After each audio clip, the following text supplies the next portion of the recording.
Good afternoon, everybody. Thank you for joining. I just wanted to welcome everyone to the first YFret webinar, talking about simplifying data-driven marketing. Just want to, first of all, go through a little bit about what we're planning on doing today. Just going to go through a little bit of housekeeping, give everyone a few kind of guidance and rules to make sure we will have a really productive webinar. I'm going to go through a little bit of an introduction about who YFret are and why we're talking about this topic today. Then we're going to go on to really the main focus of the discussion, which is the four key principles that YFret adopt when working with our clients to help make data-driven marketing accessible. And that's very much going to be covering sort of how we help our clients make that data visible, help people to understand what that data is telling them, how they can then take that analysis through and actually make it actionable within their marketing plans, and then actually make those actions, actually enable those actions to then drive conversions. Then we're just going to give a quick roundup and a little bit of time for Q&A. So first of all, anyone joining can please keep the microphones muted. Just to make sure that everyone can hear my dulcet tones. As I said before, any Q&A at the end, if you just want to sort of come into the chat, you do have a chat facility, and just log any questions you'd like answered at the end. I'll come in and capture them towards the end and see if we've managed to capture any. No fire alarms today. I don't know about your end, but certainly none planned at my end. But obviously, if there is one, please keep yourselves nice and safe there. So let's just sort of move on really to the introduction. So the reason we came up with this webinar is because over the last 12 months, we've been sitting at a lot of roundtables, meeting with a lot of clients, speaking with a lot of partners, and the same sort of topic really kept creeping up time and time again, which is how really as a business, whatever sector you're in and whatever it is that your business does, how can you really expect to meet the expectations of the digital consumer? Because this digital consumer today is quite demanding. They demand immediacy. We live in a world of immediacy these days. I ordered something from Amazon the other week and it was with me within 20 hours. Content and information is just at our fingertips these days. You can buy an iPhone that gives you access to all of the information and knowledge you could ever hope to have in the world, and it's just right there ready for you. This really has been driven by the fact that as a race of human beings, we're increasingly time poor. Our lives are getting more and more complex, more complicated, more connected, and it's meaning that we don't really have as much time as we used to just sit around. And the fact that we're connected very much feeds into the fact that we're information enabled. Long gone are the days where you would go and open up a bank account with wherever your mum or dad banked when you came of age. You have the information now to decide to make that decision yourself. And not only that, you've got the information to not necessarily be brand loyal anymore. And so as a business, being able to kind of feed into that sort of information highway that people have access to these days is critical. Because we're being bombarded with all that information from day to day, we're not just demanding personalized experiences, we're actually coming to expect them now. When we have all of these businesses vying for our attention on a daily basis, what's going to put one business over the other is simple things. Did they use my first name? Do they know who I am as a customer? Are they targeting me right? Are they giving me the right options as a person? This sort of level of personalization is becoming increasingly important for businesses to be able to drive, but at the same time, it's becoming increasingly complex. So how do you get that engagement right? Well, it's all about connecting up all the customer touch points, being able to understand exactly where your customer is, what they're doing, and what they're wanting to see in real time, and even going beyond real time, going into predictive modeling, being able to understand what your customer wants before your customer knows they want it. Being able to harness that to drive this hyper personalization that we're seeing these days, and going beyond just utilizing first name or location, which is sort of seen as fairly basic things to do these days, and actually being a little bit more intelligent with what you're able to do there. And I mentioned it in the previous point, but just going back to the basics of marketing, targeting the right customer in the right channel at the right time, in the right place, the right content in real time. You know, it's no longer can you just sort of map out a quarterly marketing plan and just sort of ride the wave. You've got to be more dynamic and much more adaptable to current situations. So why have we been talking to customers about that? Well, YFret is an all-in-one marketing assistant. We are a very powerful AI-based piece of marketing automation technology, and we work very much end-to-end. So over on the left here, acting as a data management platform, being able to aggregate disparate data sets, offline data, online data, third-party data, second-party data, pretty much any single piece of data that you believe will impact positively your ability to market to your customers, we can plug into our system. Our system then creates a view of that data that is actually actionable from a marketing perspective. Be able to analyze your data, draw comparisons, create dotted lines, be able to understand which data needs to be next to which, and help you understand a little bit more about who you're targeting, what you're targeting them with, when you're targeting them, and through which channel. And goes beyond just being able to analyze that, but is able to utilize its artificial intelligence to be able to suggest that to you as a marketer and act as another member of your team.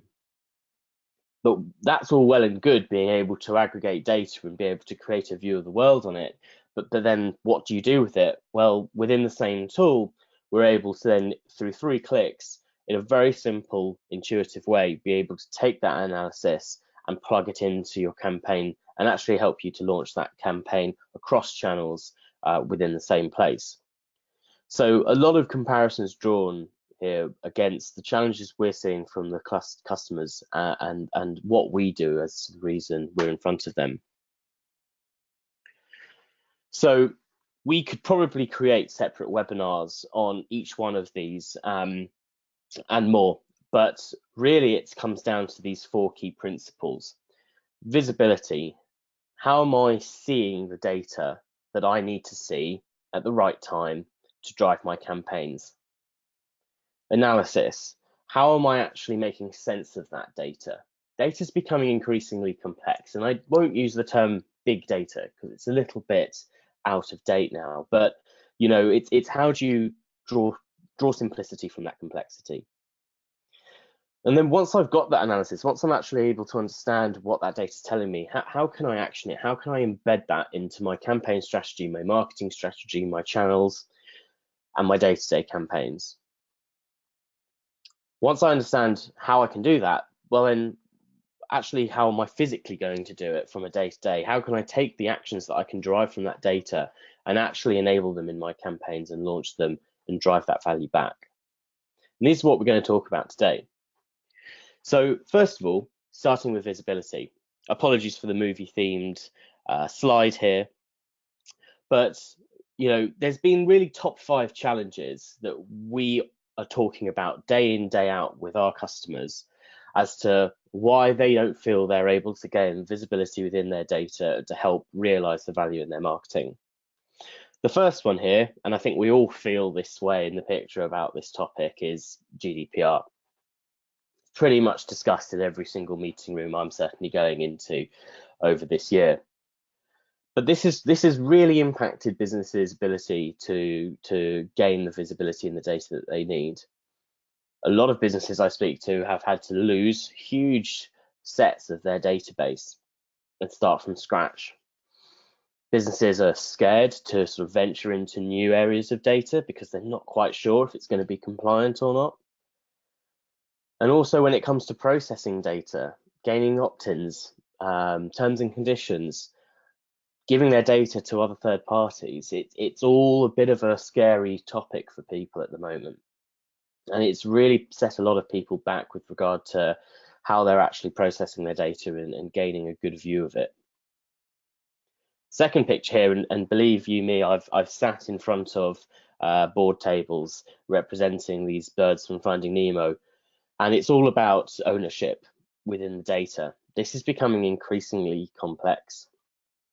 Not only do you have the CMO sat there these days, but you've also got chief data officers, chief risk officers, compliance, and you've even more recently had a new C-suite appointment coming into businesses, which is CTS, which is the Chief Technical Solutions Officer.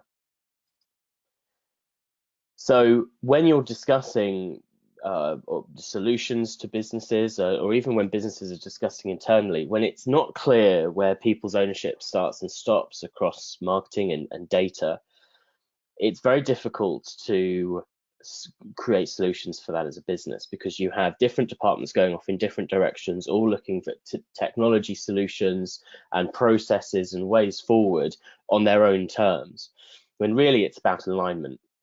And it's about simplifying that and creating one view for everyone across the business that essentially is right for everyone. That very much feeds into the next biggest challenge, and I'd say is probably the biggest challenge I've heard of this year, which is businesses having disparate systems. You've got a mixture of legacy systems, different departments working on different systems, even different teams within the same department working on different systems.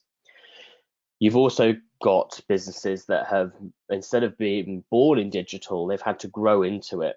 And over that time of different directors coming and going and CMOs coming and going and whatnot, different people have brought in different systems, different technology, different processes, and it's about unpicking that often to get back to the basics of creating that visibility for you.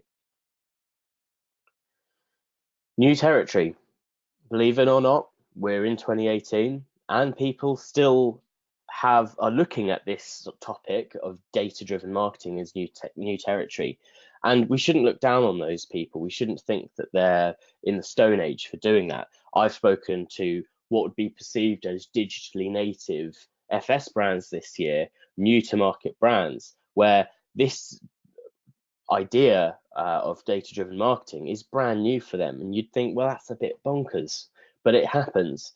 And I've spoken with some of the oldest businesses in certain sectors where, even sat here today, they've never captured customer data in a CRM before. Some of you may struggle to believe that, but believe you me, it happens. So when getting someone to look at something that's new and potentially quite scary to them, being able to disseminate that within the business and draw alignment, it can be quite difficult. And finally, data accuracy, and this feeds back into GDPR and disparate systems, is even if you're in a place where you feel that you're in a really strong position to drive data within your marketing, how can you make sure that that's accurate? And GDPR, as I said, has only compounded this. How can you make sure that when you are utilizing this data, you're doing it in a compliant way, you're getting it right, that you're confident in the data that you're using? Well, this is really key, and disparate systems can really affect your ability and your confidence in ensuring accuracy. So when we're talking about visibility within YFret, what we're talking about is creating alignment across disparate data sets. And often they fall into two main parts.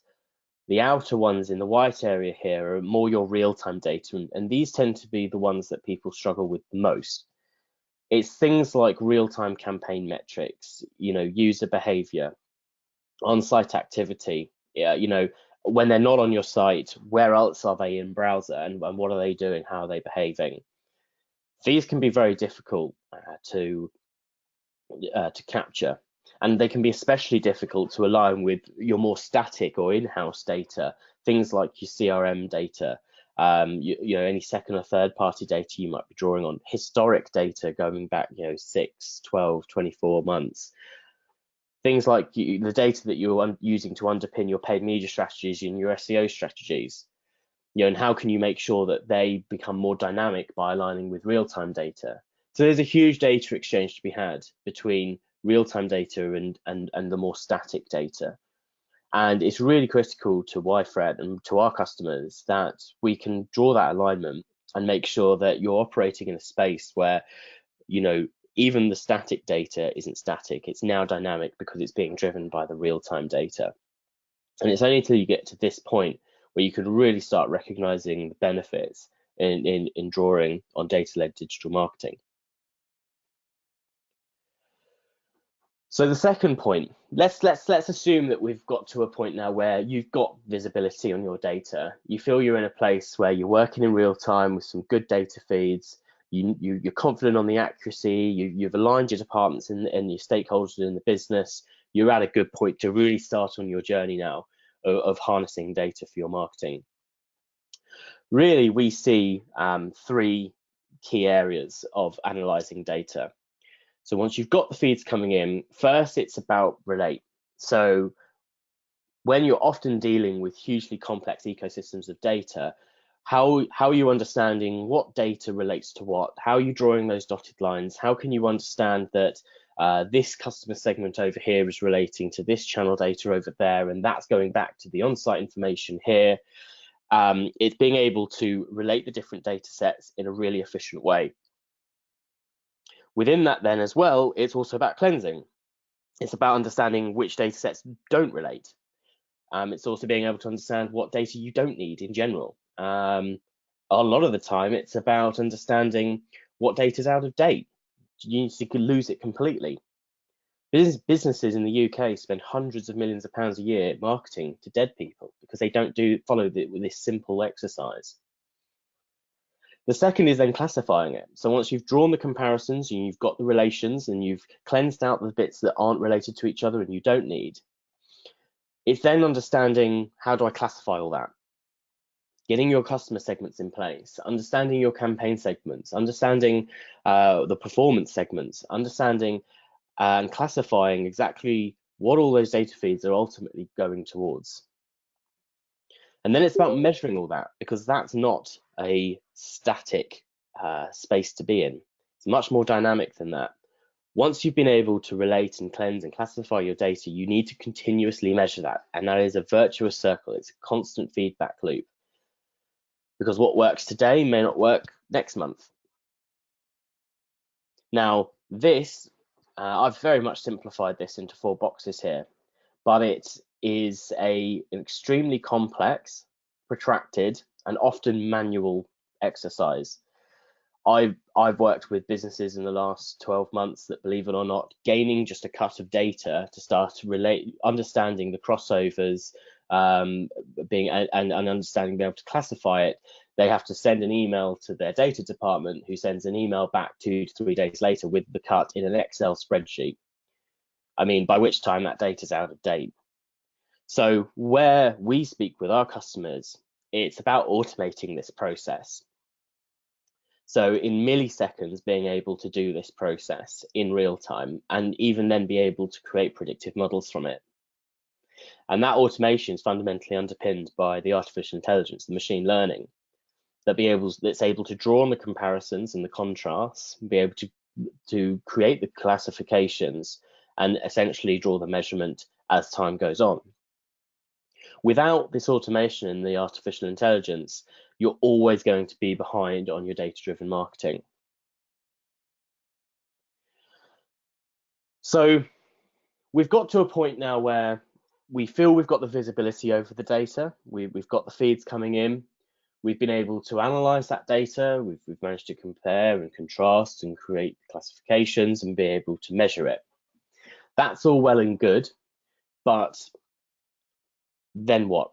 How do I actually action that insight from into my marketing strategy? So my analysis might be able to tell me that customer segment A works particularly well with campaign B across channel C. That doesn't really mean a lot to me on its own.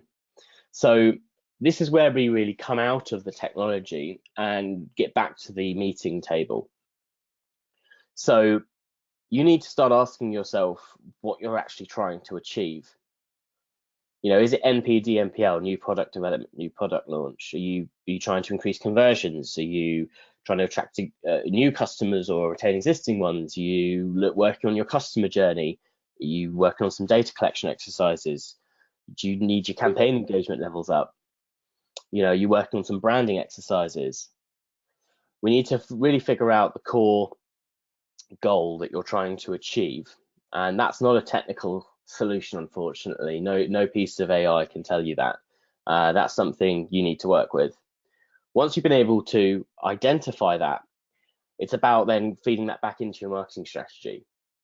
And then once we've been able to map that goal back into your marketing strategy, it's then about relating it back into the technology, back into the data, and we often find that it relates back to one or two or all of the following 4 pots of data, which usually falls into, first of all, user data. So what does that customer look like? Maybe not necessarily as my customer, but in general, what does that customer look like? How much do I know about him or her?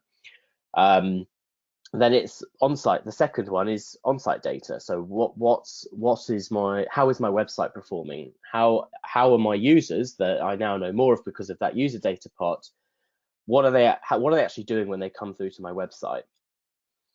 The third is campaign data. So how are these users responding to my campaigns? What campaigns are working? What aren't?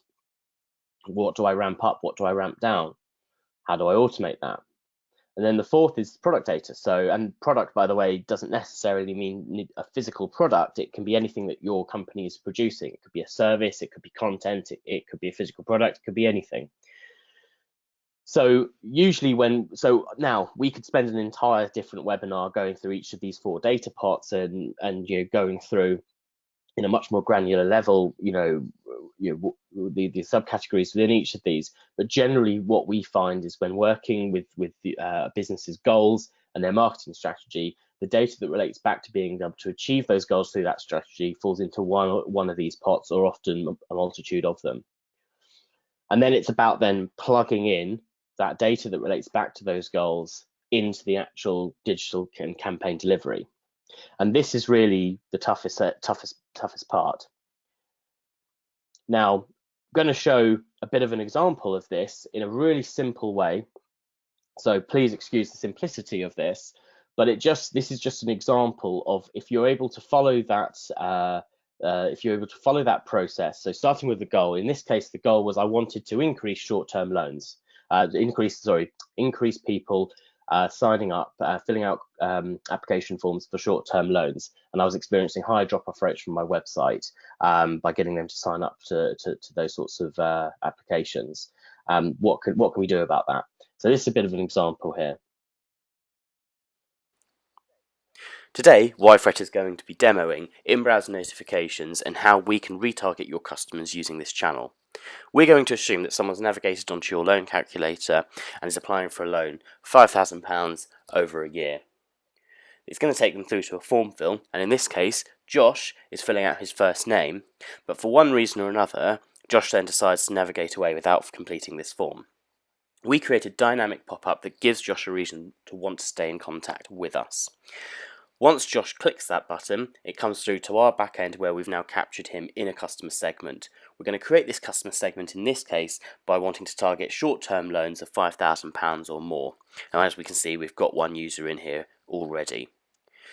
You can create an alert within this customer segment, giving it a name, also a description, to help you understand and your colleagues understand what this notification is about and why you set it up in the first place. You can also set a limit on this so that when it reaches, say, 100 in this case, that's when it's going to notify you. And you can fill out the email addresses below as to who you would like to stay updated with this. That segment's been created, and now what we're going to do is set up a campaign for this segment. We want to set up a short-term loan reminder campaign, so we're going to insert the title of the message here, the body of the message here. You can insert content, pictures, and obviously a landing page for this notification. You can also set two buttons here, taking them to two different potential places if they just want to know more, to an info page, or if they want to go back to the application. Important to note that then we set up the segment this is going to, in this case the short-term loans that have navigated away. We set this up, and what's very interesting here is in this instance we've just used static content, but you can insert dynamic content here to increase the personalization and the one-on-one conversation you can have with this channel. Now, what you can do is you can then come through to this page where you're able to also send the same sort of campaign out through other channels, SMS, social, email if you like, but in this instance we're just focusing on in browser, and there's the notification. You can customize this completely, size, position, and you can also, as I've said, insert dynamic content here, which allows you to make this really personalized as a channel. This person has clicked back through to continue his or her application, and we can overlay dynamic form fills so that the person doesn't have to start from the beginning. And this is a good way of showing how we can take data from one end, bring it into one view of the world, set automation and triggers and rules to analyze that data in real time, and then be able to relate that back to a goal from a marketing strategy perspective. So moving on then from that example, that's really showed how we were able to enable all of the thinking that we've been through today into a real life example. Now, what I'm going to talk about now within the enablement piece is really the main challenge that we're seeing with our customers. And as I'm talking, you're probably reading the statistic. It's a little bit shocking. 43% of marketers are using 6 to 10 tools, and a further 28% are using over 10. Now, what's not written there is that out of that 28%, 2% of them, believe it or not, are using between 51 and 99 tools. That's really shocking. And being able to enable your data, enable your analysis, enable your actions within a data-driven marketing campaign just cannot be done with that amount of tools, that amount of complexity within your technology stack. Now, just to drive home this statistic a little bit more, I'm going to show you the current marketing technology landscape as of 2017. Now, I don't expect you to be able to see a lot of these logos. Feel free to watch this back on the recording on YouTube and try and zoom in and try and pick any out that you might be using. But to me, that's bonkers. And, you know, it goes to show really the level of complexity that not only businesses are working with internally, but then even when businesses are trying to turn around to the market to create solutions to this, how you start cutting through that noise, quite frankly, is beyond me, and I work in this space. And so the key really for me to be able to enable your, the visibility that you've driven, the insights analysis that you've derived, the actions that you've been able to consider, be able to actually then enable them in your campaigns. It really comes down to the simplicity. And there's three main areas really to consider with this. The first is being able to create that single customer view. Be able, really shockingly, over 80% of marketers still today say they have trouble achieving a single customer view. And I remember the terms of SCV, single customer view, being thrown about, 4 or 5 years ago, maybe a bit more, and so over that time, only 20% of marketers feel that they're in a good place from that perspective. And I may argue that's the 20% of marketers that maybe just, let's say, being a bit bold with their prediction there. The second is automation. As I've said, it's a hugely complex manual process to drive visibility over your data. So automating it is the key way of really getting on the front foot. And as you can see here, marketing automation can drive on average around 14% increase in sales with a 12% reduction in overhead. That's huge, and really that doesn't even factor in the amount of time that you're saving each week, each month, when it comes to driving these sorts of changes within your business. And the final one, really, as you've seen across those last two slides, it's all about simplicity in your ecosystem. Over 50% of CMOs feel that they do not have the tools to achieve their commercial goals. Now, why does this relate back to simplification? Well, it relates back because whilst over 50% of CMOs feel they don't have the tools to achieve their commercial goals, spend from those same CMOs in the marketing tech sector in the UK is now eclipsing ad spend. So what that tells me is that there's lots of businesses procuring marketing tools and creating this complexity in their ecosystem. But then they're sitting back after the fact and going, yeah, but I still don't feel I've got the tools I need to achieve my goals as a marketer. So it's all about simplification. Simplification, automation, and creating one view of the world that everyone can work from. And this is where we see us winning with our customers. So in summary, it's important to consider the challenges in yours or your client's business, because we have some agencies on the call today and we have some direct clients on the call today. So if you're an agency, it's important to consider those challenges that I mentioned at the beginning of the webinar. You know, it's about multiple stakeholder ownership. It's about it's about driving accuracy. It's about ensuring data compliance. It's about ensuring that if you're working with disparate systems, how can you simplify that? Be aware of the protracted and manual process of analysis. A lot of people embark on data-driven marketing, without taking into account just how complex it can be and how onerous it can be. There are businesses out there, very successful businesses, who do this without a unified or simple way of doing it. And that's because they're of a certain size where they can employ floors of people to do this day in, day out, data analysis people. And that's fine. There's nothing wrong with that. But I would argue for the majority of customers out there, this is something that they don't always consider. Take yourself out of technology sometimes. As I've said, part of that actionability segment is really about kind of going back to your desk and actually just kind of going back to pen and paper on things. It's no good just driving excellence in data management if it's not relating back to what you're actually strategizing in the physical world and what you're delivering from a campaign perspective. Also sat there for the marketing guys sat on the call today, don't be expected to deliver through complexity. You'll be getting your marketing director or your CMO or even your CEO coming down to you, knocking on your door and just trying to understand why your website isn't performing, why your campaigns aren't performing, understanding why aren't we recognizing best conversion rates online, all these sorts of things. And you'll be sat there going, I've kind of I've got all this tech in here, but I don't really know what to do with it. It happens a lot. So think about simplicity within your business and simplify the technology that you're using. So that's pretty much it, to be honest. Now, as I say, I've really skimmed over, to be honest, a lot of these topics. We could do individual webinars on a lot of the stuff we've spoken about today. And we will hope to build out more webinars as we move forward. But I just wanted to capture sort of any questions really that you guys may have.